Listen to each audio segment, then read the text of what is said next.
अस्सलामुअलैकुम सामीन। 12 शाबानुल मुअज़्ज़म है, 5 मार्च है। आज की खबरों की शुरुआत खादिमुल उलूम बागों वाली के शोबा तजवीद के उस्ताद कारी मोहम्मद अकमल की तिलावत कलाम पाक से की जा रही है। ये क़िरात आपने चंद रोज पहले देवबंद में मुनक़िद महफिल हुस्न क़िरात में की थी।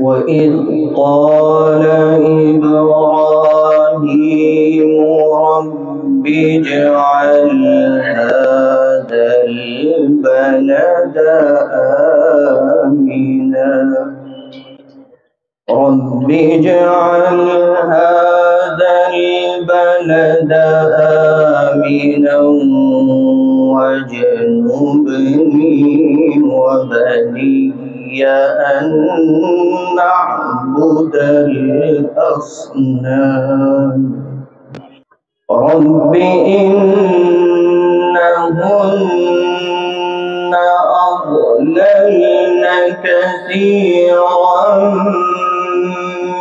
من الناس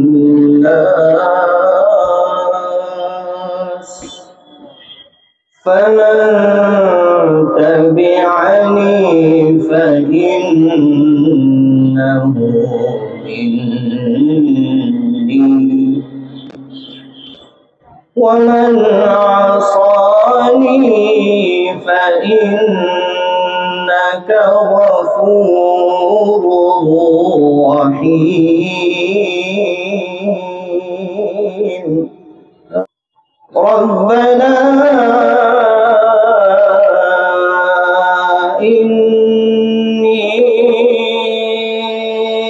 أسكنت من ذريتي بواد غير ذي زرع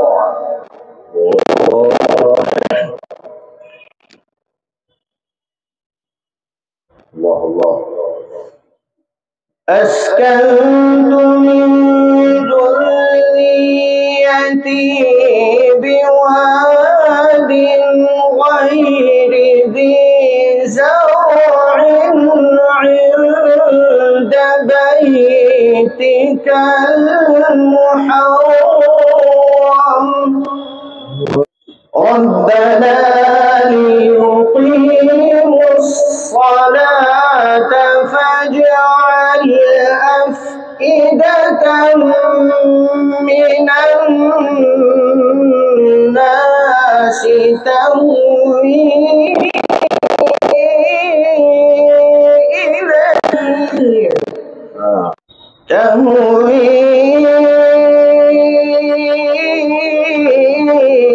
إليهم وارزقهم من الثمرات لعلهم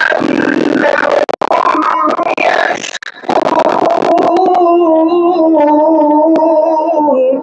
ما شاء الله. ربنا إنك تعلم ما نخفي وما نعلن وما يخفى على الله من شيء في الأرض ولا في السماء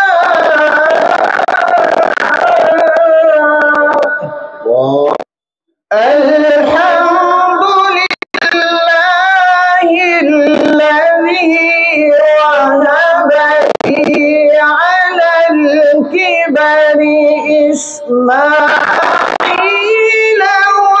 وإسحاق إن